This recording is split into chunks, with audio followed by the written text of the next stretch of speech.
Hello everyone, welcome to your YouTube channel Inside Commerce Classes. My name is Renu and today we are going to learn a very interesting and important topic. तो आज हमारे topic का जो name है that is accounting terminology. मैंने ऐसे क्यों बोला कि ये बहुत इंपॉर्टेंट टॉपिक है बिकॉज ये कुछ बेसिक टर्म्स हैं, वर्ड्स हैं. अगर हमें इनका मीनिंग नहीं पता होगा तो हम फर्दर अकाउंट को अंडरस्टैंड नहीं कर पाएंगे प्रॉपरली, राइट? तो without wasting time let's start. First is proprietor. इससे पहले प्रोप्राइटर का मतलब क्या है, इससे पहले लेट मी डिस्कस समथिंग. एक बार मैंने क्लास में स्टूडेंट से पूछा कि अगर हमने बिजनेस स्टार्ट करना है तो हमें क्या चाहिए होगा, है ना? बिजनेस स्टार्ट करने के लिए क्या चाहिए? तो एक स्टूडेंट ने फटाफट बोला, मैम मैं बताता हूँ, हमें बिजनेस स्टार्ट करने के लिए कैश चाहिए. वेल, वो स्टूडेंट अपनी जगह सही था. फिर एक और स्टूडेंट है, उसने हाथ ऊपर किया एंड ही सेड कि मैम ठीक है, बिजनेस स्टार्ट करने के लिए कैश तो चाहिए बट उसके लिए एक पर्सन चाहिए सबसे पहले जो कैश लेके आएगा, जो बिजनेस सेट करेगा, सारा कुछ मैनेज करेगा, उस बिजनेस को अच्छे से चलाएगा. तो उसका भी आंसर सही था. अब उसने जो बोला कि बिजनेस स्टार्ट करने के लिए हमें एक पर्सन चाहिए जो पैसा उसमें इन्वेस्ट करेगा, बिजनेस को चलाएगा, है ना? तो उसको हम क्या बोलते हैं? उसको हम बोलते हैं प्रोप्राइटर. हाँ जी, ये जो प्रोप्राइटर है ना, ये जो प्रोप्राइटर है, proprietor is the owner of the business. ये बिजनेस का क्या है? ओनर है, मालिक है. इसने क्या करना है?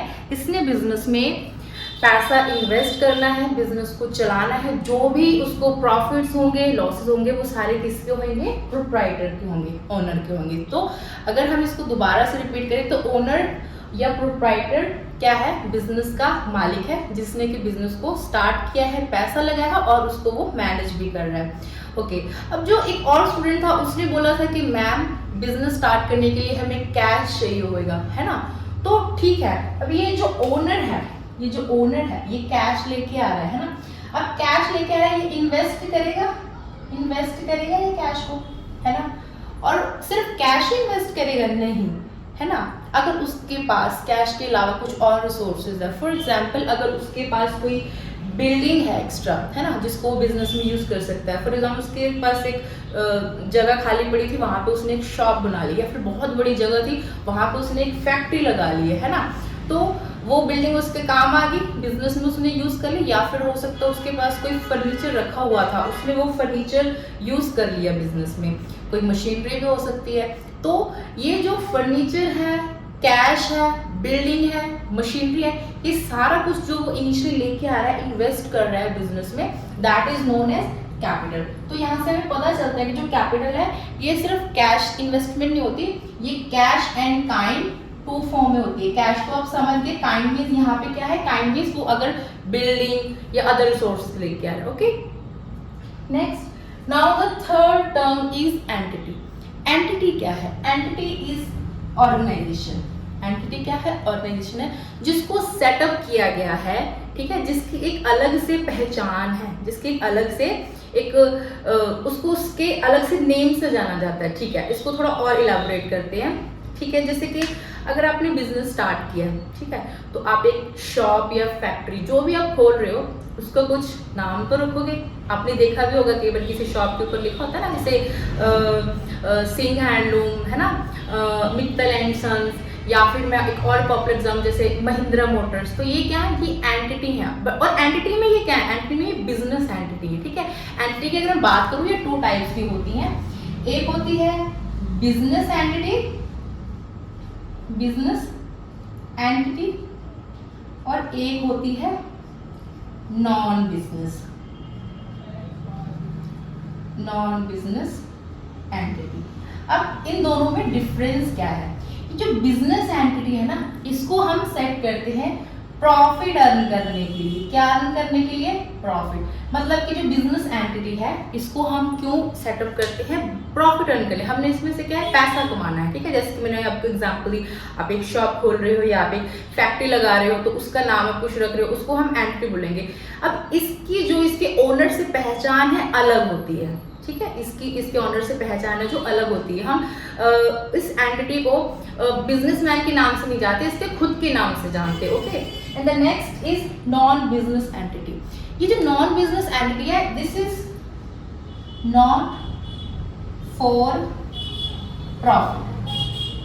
प्रॉफिट अर्न करने के पर्पज से सेटअप नहीं की जाती, तो फिर ये किस लिए सेटअप की जाती है? इसको हम प्रॉफिट अर्न करने के लिए सेट नहीं कर सकते, इसको हम किसी चैरिटेबल पर्पस के लिए, कोई चैरिटी करनी है हमने, उसके लिए सेट कर दी, ठीक है। जैसे कि एक मान लो कि पब्लिक लाइब्रेरी है, ठीक है, जिसका पर्पस प्रॉफिट अर्न करना नहीं है, जिसका पर्पस है एजुकेशन को प्रमोट करना सोसाइटी में। या फिर कुछ चैरिटेबल हॉस्पिटल होते हैं जहाँ पे जो इलाज है फ्री ऑफ कॉस्ट किया जाता है, तो उस हॉस्पिटल का पर्पस प्रॉफिट अर्न करना तो नहीं होता, उसका क्या होता है पर्पस? सर्व करना, है ना, सोसाइटी में लोगों की वेलफेयर उसका पर्पस होता है। तो एंटिटी टू टाइप्स की होती है, बिजनेस एंटिटी जिसे हम प्रॉफिट अर्न करने के लिए सेटअप करते हैं, नॉन बिजनेस एंटिटी जिसको हम प्रॉफिट के अलावा वेलफेयर के लिए सोसाइटी के सेटअप करते हैं। Next is drawing. अभी ड्राइंग का मतलब क्या है? ड्राइंग का मतलब यहाँ पे वो नहीं है जो आप बचपन से करते आ रहे हो, स्केचिंग, आर्ट एंड क्राफ्ट लो, है ना। जब मैं फर्स्ट टाइम क्लास में पढ़ाती हूँ तो ऐसे बच्चे पूछने लग जाते हैं कि मैम ड्राइंग मतलब वो है जो हम बचपन से करते आ रहे हो? यहाँ पे ड्राइंग का मीनिंग कुछ और है, तो सुनते हैं क्या है। ओके, ड्राइंग, ये जो बिजनेसमैन है ना, ये जो ओनर है, हमने किया, ये ओनर है, ये बिजनेस में से अगर कोई चीज लेके जा रहा है, ठीक है, देखो ये बिजनेस है हमारा, ये बिजनेसमैन है, अगर ये बिजनेसमैन बिजनेस में से कोई चीज लेके जा रहा है अपने पर्सनल यूज के लिए, उसको हम ड्राइंग बोलते हैं, है ना। इसको और क्लियर करते हैं। मान लो कि आपके फादर का एक बिजनेस है, ठीक है, और आपको एक ट्रिप पे जाना है, तो आप अपने फादर को कन्विंस करने के लिए शॉप पे चले गए कि लाइक हाँ मुझे ट्रिप पे जाना है, मुझे पैसे दो, ठीक है। आपने अपने फादर को कन्विंस कर लिया। उस टाइम आपके फादर ने क्या किया, जो कैश था बिजनेस का गल्ला, ठीक है, उसमें से कैश निकाला, पैसा निकाला और आपको आपके ट्रिप के लिए पैसे दे दिए। अब वो जो पैसे आपके फादर ने गल्ले से निकाल के आपको दिए हैं ट्रिप पे लेके जाने के लिए, क्या उसका बिजनेस में कोई यूज हो रहा है? नहीं, उससे बिजनेस में तो कोई प्रॉफिट नहीं ना हो रहा। अगर उससे बिजनेस में कोई प्रॉफिट नहीं हो रहा, बिजनेस में कोई चीज इंक्रीज नहीं हो रही, कोई चीज डिक्रीज नहीं हो रही, मतलब बिजनेस का उस कैश से कुछ लेन देन नहीं है। वो जो कैश गया है बिजनेस से, है ना, वो आपके पर्सनल यूज के लिए गया है, तो उसको हम क्या बोलते हैं? ड्राइंग बोलते हैं। अब क्या ड्राइंग सिर्फ अगर हम कैश को पर्सनल यूज के लिए निकालेंगे तभी मानी जाएगी? नहीं, ड्राइंग ये दूसरे रूप में भी हो सकती है। कैसे? अगर कोई हम गुड्स यूज कर रहे हैं पर्सनल यूज के लिए, कैसे? गुड्स कैसे? और गुड्स क्या होती है ना, तो पहले मैं बता दूं, गुड्स होती है जिस चीज में बिजनेसमैन डील कर रहा है। फॉर एग्जांपल अगर आपकी फर्नीचर की शॉप है, फर्नीचर की कोई फैक्ट्री है जहाँ पे फर्नीचर बनता है, और आप फर्नीचर को क्या बोलोगे? गुड्स बोलोगे। अगर आपका क्लोथ का है बिजनेस, है ना, कपड़े वगैरह आप सेल करते हो, परचेज करते हो, तो उसमें आपका जो गुड्स किसको बोलेंगे? हम क्लोथ को बोलेंगे। और वैसे ही अगर किसी की स्टेशनरी शॉप है तो उसकी गुड्स क्या होंगी? स्टेशनरी की गुड्स, ठीक है। नेक्स्ट, अगर बिजनेसमैन बिजनेस में से गुड्स लेके जा रहा है पर्सनल यूज के लिए, तो उसको भी हम क्या बोलेंगे? ड्राइंग बोलेंगे। तो इसको फिर से रिवाइज करते हैं। ड्राइंग क्या होती है? अगर हम बिजनेस में से कोई चीज विड्रॉ करते हैं पर्सनल यूज के लिए, उसका बिजनेस में कोई यूज नहीं है, उसको हम ड्राइंग बोलते हैं। दो टाइप में हो सकती है ये, cash and goods. Next is transaction. ये आपने पहले वर्ड में भी सुना भी हो, ट्रांजैक्शन का मतलब क्या होता है। अगर हम हिंदी में बोले तो ट्रांजैक्शन का मतलब होता है लेन देन, ठीक है, कुछ आया कुछ गया, ठीक है। ट्रांजैक्शन का क्या मतलब होता है? ट्रांजैक्शन का मतलब होता है लेन देन, कोई चीज आई कोई चीज गई, ठीक है। अब बिजनेस में ट्रांजैक्शन का क्या मतलब है, इसको हम सीखते हैं। जब भी बिजनेस में कोई चीज आ रही है, जैसे कि कैश आ रहा है या फिर गुड्स आ रही है, ठीक है, और कोई चीज चली जा रही है, जैसे कि आपने सेल कर दी है ना, कोई फर्नीचर सेल करी तो फर्नीचर जा रहा है, ठीक है, और कैश आ रहा है, तो इसको हम क्या बोलते हैं? ट्रांजैक्शन है। अब इसके कुछ फीचर्स हैं, ठीक है, इसके कुछ फीचर्स हैं। एक तो इसका फीचर्स ये है कि ये डुअल एस्पेक्ट का क्या मतलब है? इसका मतलब है कि इससे अगर कोई चीज बिजनेस में आएगी तो पक्का कुछ ना कुछ तो जाएगा। अगर अभी नहीं जा रहा तो बाद में जाएगा, अगर अभी नहीं कोई चीज आ रही तो बाद में जाएगी, ठीक है। मतलब कि ट्रांजैक्शन कैश एंड क्रेडिट दोनों पे हो सकती है। फॉर एग्जांपल अगर आपने फर्नीचर खरीदा है, फर्नीचर आया और अभी आप कैश की पेमेंट नहीं कर रहे, अब कैश बाद में दोगे, बट जाएगा तो सही ना, तो मतलब कुछ आएगा और कुछ जाएगा, ठीक है। ट्रांजैक्शन क्या होता है? लेन देन होता है। अब ट्रांजैक्शन टू टाइप्स की होती है, इंटरनल एंड एक्सटर्नल। इंटरनल होती है जी ये, एक एक्सटर्नल होती है। Internal and external. अब इंटरनल एंड एक्सटर्नल का मीनिंग समझते हैं। इंटरनल की एग्जांपल है कि अगर बाहर वाले किसी से डील नहीं किया, थर्ड पार्टी से किसी से डील नहीं किया, बिजनेस के अंदर ही कुछ एक्सचेंज हो रहा है, तो उसको हम क्या बोलेंगे, इंटरनल ट्रांजैक्शन। इससे एक छोटी सी एग्जांपल ये है कि डेप्रिसिएशन। अब डेप्रिसिएशन क्या होता है, new word for you, right. Depreciation का मतलब होता है कि जब हम किसी चीज़ को यूज़ करते हैं, उसको यूज़ करने से उसकी जो वैल्यू डिक्रीज होती है उसको हम डेप्रिसिएशन बोल देते हैं। जो उसकी वैल्यू डिक्रीज है उसको हम डेप्रिसिएशन बोल देते हैं। मान लो कि अगर आपने एक मशीनरी खरीदी, उसको आप बिजनेस में यूज़ कर रहे हो साल 2 साल 3 साल, तो डेफिनेट सी बात है कि वो अब मशीन की वैल्यू सेम तो रहेगी नहीं ना, उसकी वैल्यू कम होगी क्योंकि आपने उसको यूज़ कर लिया है। तो वो क्या होती है, डेप्रिसिएशन होती है। वापस आते हैं इंटरनल ट्रांजैक्शन पे। इंटरनल ट्रांजैक्शन क्या है कि जब आप बिजनेस में किसी चीज़ को यूज़ कर रहे हो, जैसे कि मशीनरी है, उस पर जो डेप्रिसिएशन पड़ेगी उससे उसकी वैल्यू कम होएगी, है ना। तो यहाँ पे ट्रांजैक्शन ये इंटरनल ट्रांजैक्शन है। एक्सटर्नल ट्रांजैक्शन में हम एग्जांपल दे सकते हैं, जैसे कि आप बाहर वाले किसी पर्सन से सेल कर रहे हो, परचेज कर रहे हो, आपने किसी से कुछ गुड्स खरीदी हैं, कोई फर्नीचर खरीदा या आपने कुछ सेल किया, है ना। सेल करके आपके पास बदले में कैश आया, तो ये हमारे एक्सटर्नल ट्रांजैक्शन है, राइट। आई होप कि आपको समझ आ रहा है। Next is assets. एसेट्स क्या होते हैं, राइट। एसेट बहुत इंपॉर्टेंट टर्म है, इसको ध्यान से सुनना। एसेट का मतलब है, इस हिसाब से अगर बोलूं कि आपकी संपत्ति है ना। संपत्ति में क्यों बोलूं, प्रॉपर्टी है, एक बहुत इंपॉर्टेंट पार्ट है ना। ओके, एसेट्स हमारे होते हैं 3 टाइप्स के, current, non current and fictitious. Okay, asset की अगर मैं आपको डेफिनेशन दूं, एसेट्स क्या होते हैं। एसेट्स हमारे वो रिसोर्सेज होते हैं जो हमें बिजनेस में आगे जाके प्रॉफिट अर्न करने में हेल्प करते हैं। क्या करते हैं, हेल्प करती है। तो एसेट्स वो सारी चीजें हैं जो बिजनेस में हमें बिजनेस को चलाने के लिए और बिजनेस में प्रॉफिट अर्न करने के लिए हेल्प करती हैं, ठीक है। इसकी जैसे कि मैंने बताया 3 टाइप्स हैं, current, non current and fictitious. Current, non current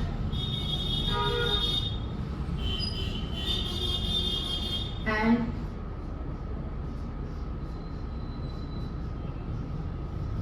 okay. बात करते हैं करंट एसेट्स। करंट एसेट्स क्या होते हैं, करंट एसेट्स वो होते हैं जो हमें विद इन ईयर, 1 साल के अंदर अंदर प्रॉफिट अर्न करने में हेल्प करे, या फिर वो 1 साल के अंदर अंदर कैश में कन्वर्ट हो जाए, ठीक है। जैसे कि मान लो कि आपके पास कुछ स्टॉक रखा है और आपने वो स्टॉक, वो गुड्स 1 साल के अंदर अंदर सेल कर देनी है, तो आपके पास वो कैश आ जाएगा बन के। तो हो गया ना कि वो 1 साल में क्या होता है, शॉर्ट टर्म में। करंट एसेट का मतलब है कि शॉर्ट टर्म में वो चीज़ें हमें कैश में कन्वर्ट हो जाए विद इन ईयर के, उसको हम करंट एसेट्स बोलते हैं, ठीक है। इसमें जैसे कि डेटर कौन होते हैं, वो लोग जिनसे हमने पैसे लेने हैं। क्यों, क्योंकि हो सकता है हमने उनको गुड सेल करी हो, तो विद इन ईयर वो हमें पे कर देंगे, तो हम उसको करंट एसेट्स में लेते हैं। इसके अलावा कैश हो गया, क्योंकि वो तो होता ही कैश फॉर्म में है, कैश हमारा करंट एसेट है, ठीक है जी। बैंक बैलेंस हमारा, जिसको हम करंट एसेट लेते हैं, क्यों, क्योंकि हम विद इन सेकेंड अगर हम जाते हैं बैंक में एटीएम से, हम बहुत ही जल्दी कैश विड्रॉ कर लेते हैं। इसके अलावा करंट एसेट में डेटर हो गए, स्टॉक हो गया, शॉर्ट टर्म लोन हो गए, या फिर मार्केटेबल सिक्योरिटीज जिन्हें हम ऐसे चुटकियों में विद इन सेकेंड्स क्या है सेल कर सकते हैं, राइट। तो ये हमारे करंट एसेट्स आ गए। अब बात करते हैं नॉन करंट एसेट्स की। ये क्या होती है, नॉन करंट एसेट्स जो है इनको हम फिक्स एसेट्स के नाम से भी जानते हैं, और ये लॉन्ग टर्म के लिए होता है। जैसे कि मैंने बोला ये शॉर्ट टर्म के लिए होते हैं, ये शॉर्ट टर्म के लिए होते हैं, ये होते हैं लॉन्ग टर्म के लिए। वो चीज़ें जो बिजनेस में लंबे समय तक चलती हैं, जैसे कि 5 साल, 6 साल, 7 साल, ठीक है, और हमें प्रॉफिट अर्न करने में हेल्प करती हैं, उनको हम लॉन्ग टर्म या फिक्स एसेट्स बोलते हैं। फॉर एग्जाम्पल बिल्डिंग, आपके पास एक बिल्डिंग है, वो सालों साल चलेगी, 5, 6, 10, 15, 20 साल तक चलेगी, और वो बिल्डिंग आपको हेल्प कैसे कर रही है, प्रॉफिट अर्न, क्योंकि आप उस बिल्डिंग में अपना बिजनेस कर रहे हो, है ना। उसमें आप अपना ऑफिस खोल रखा है आपने, वहाँ पे आपकी गुड्स रखी हुई है, वहाँ पे आपकी शॉप या फैक्ट्री बोल सकते हो, राइट। तो बिल्डिंग क्या हो गया आपका, फिक्स एसेट हो गया। और मशीनरी, आपके बिजनेस में कुछ मशीनरी है, ठीक है, वो आपको हेल्प कर रही है फर्दर प्रोडक्शन में, तो वो क्या हो गया आपका फिक्स एसेट हो गया, है ना। इसके अलावा फर्नीचर, आप फर्नीचर को यूज कर रहे हो कस्टमर को बिठाने के लिए, फर्नीचर और भी बहुत सारे यूजेस में आ सकता है, अलमीरा होगी, है ना, चेयर्स होगी, बहुत सारा फर्नीचर होता है ना, उसको आप यूज कर रहे हो बिजनेस, वो सालों साल चलता है। ऐसे तो है नहीं कि फर्नीचर हमें अगले साल लेके आना पड़ता है या बार बार लेके, एक बार फर्नीचर है वो काफी लंबे समय तक चलता है आपको बिजनेस में प्रॉफिट अर्न करने के लिए हेल्प करता है, तो वो क्या होगा आपका लॉन्ग टर्म या फिर फिक्स एसेट या फिर नॉन करंट एसेट जिसको आप बोल सकते हो। Next is fictitious asset. ये आपको ज्यादा यूज में नहीं आएगा, बहुत कम यूज आएगा फिक्टिशियस एसेट। क्या क्यों, वो भी आप अभी समझ जाओगे। फिक्टिशियस एसेट वो एसेट होते हैं जो फिजिकल फॉर्म में नहीं है और ना ही वो एक्चुअल में है, वो एग्जिस्ट करते ही नहीं है, बट क्योंकि उसकी जो डेफिनेशन है या फिर उसका जो ट्रीटमेंट है हम करते हैं अकाउंट्स में, वो ऐसे प्रटेंड करता है, ऐसे दिखाता है कि हमारी जो चीजें एसेट्स में आती हैं, इसलिए हम इसको फिक्टिशियस एसेट्स की कैटेगरी में रखते हैं, राइट। इतना इंपॉर्टेंट ये टॉपिक, मैं फिर से रिपीट करती हूँ, फिक्टिशियस एसेट्स एक्चुअल में कोई एसेट नहीं है, बट क्योंकि वो एसेट की जो डेफिनेशन है कहीं ना कहीं उसको सेटिस्फाई करते हैं, इस वजह से हम फिक्टिशियस एसेट्स को एसेट्स की कैटेगरी में डाल देते हैं। इसके एग्जांपल है एडवर्टीजमेंट एक्सपेंसेस, वो बहुत बड़ी मात्रा में होती हैं और उसके हमें प्रॉफिट लॉन्ग टर्म तक मिलता है, तो हम उसको एक्सपेंस में नहीं लेके आ सकते। उसका जो ट्रीटमेंट है इस तरीके से किया गया कि हम उसको फिक्टिशियस एसेट की कैटेगरी में रखते हैं, राइट। अभी मैं बात कर रही थी नॉन करंट एसेट्स की, है ना। इसको हम फर्दर 2 कैटेगरीज में डिवाइड कर सकते हैं, which is tangible and non tangible, intangible, sorry, tangible, intangible. अब ये क्या होते हैं? टेंजिबल एसेट्स वो होते हैं जिनको हम टच कर सकते हैं, फील कर सकते हैं, जिनको हम देख सकते हैं, राइट। अब जैसे कि ये व्हाइट बोर्ड है, ठीक है, इसको मैं टच कर सकती हूँ, देख सकती हूँ, ठीक है, तो ये मेरा टेंजिबल एसेट है। अब ये मेरा एसेट कैसे हुआ? क्योंकि इसको यूज करके मैं पढ़ाती हूँ, मैं काफी सालों से इसको यूज करके पढ़ा रही हूँ, राइट। तो ये क्या हो गया? ये हमारा टेंजिबल एसेट हो गया।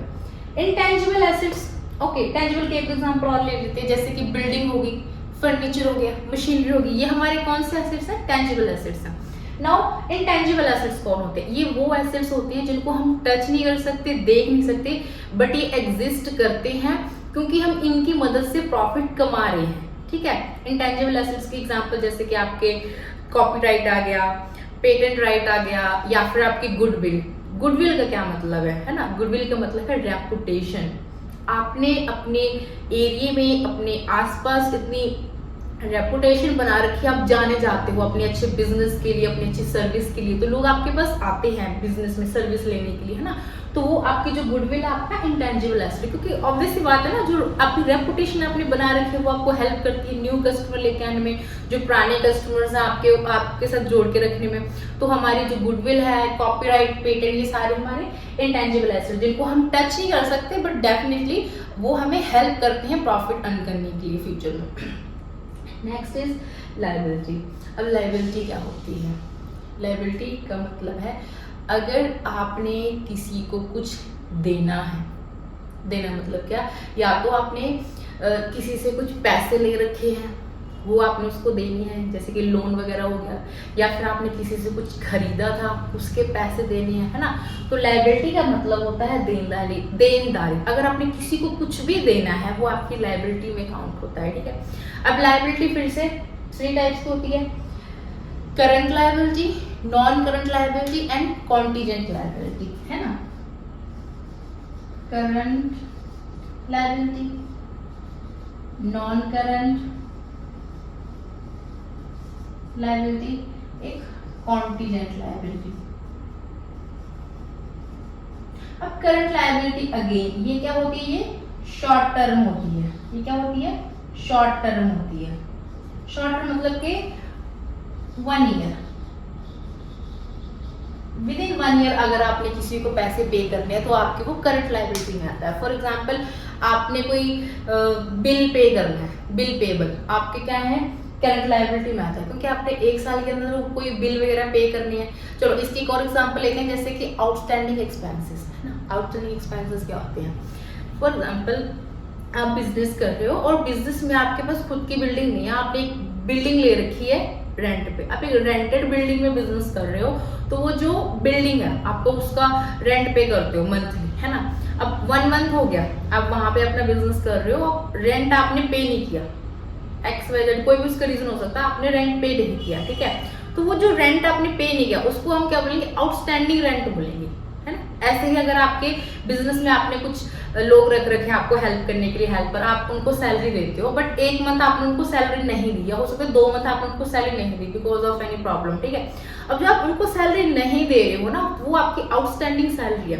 तो आउटस्टैंडिंग एक्सपेंसेस आपके क्या आते हैं, करंट लायबिलिटी में आते हैं, क्योंकि आप उनको विद इन 1 ईयर पे कर देते हो, है ना। विद इन 1 ईयर पे होने वाली लायबिलिटीज, हमारी शॉर्ट टर्म लायबिलिटी जो है उनको करंट लायबिलिटी के नाम से जानते हैं। अगर मैं बात करूं नॉन करंट लायबिलिटी, तो ये लॉन्ग टर्म में हमें क्या करनी होती है, पे करनी होती है, ठीक है। जो नॉन करंट लायबिलिटी उसको फिक्स लायबिलिटी बोलते हैं, ये हमें लॉन्ग टर्म में पे करनी होती है। लॉन्ग टर्म में कैसे, जो आपने किसी के पैसे देने हैं 5 साल में, 10 साल में, 8 साल में, 7 साल में, ठीक है। जैसे कि आपने कोई लोन ले रखा है, ठीक है, लॉन्ग टर्म का, तो वो आपका क्या है, नॉन करंट लायबिलिटी है। या फिर आपने इसमें एक और एग्जाम्पल आती है डिवेंचर्स की, ठीक है, तो वो भी हमारी क्या है, डिवेंचर में भी कंपनी ने जो पैसे वापस करने होते हैं लोगों के, वो करने होते हैं लॉन्ग टर्म में, 5, 10, 12, 20 ऐसे करके लॉन्ग टर्म में। तो ये हमारी नॉन करंट लायबिलिटी की एग्जाम्पल आ गई। Next is contingent liability. अब ये जो कॉन्टीजेंट लायबिलिटी है, ये लायबिलिटी है या नहीं है, ये डिपेंड करेगी किसी फ्यूचर के इवेंट पे, है ना। फॉर एग्जाम्पल किसी कस्टमर ने आप पे, आपके फर्म पे, आपके बिजनेस पे केस कर दिया, ठीक है। अभी आपको जो केस है वो चल रहा है अदालत में। अगर तो आप केस हार जाओगे तो आपको उस कस्टमर को पैसे पे करने पड़ेंगे, और अगर आप जीतते हो तो आपको वो पैसे पे नहीं करने पड़ेंगे, राइट। तो ये फ्यूचर का इवेंट डिसाइड करना, फ्यूचर में वो जो जब फैसला आएगा तो वो चीज डिसाइड करेगी क्या आपको उनको पैसे देने हैं कि नहीं देने, है ना। तो कॉन्टीजेंट लायबिलिटी वो लायबिलिटी होती है जो फ्यूचर का कोई इवेंट डिसाइड करेगा कि क्या वो होगी या नहीं होगी।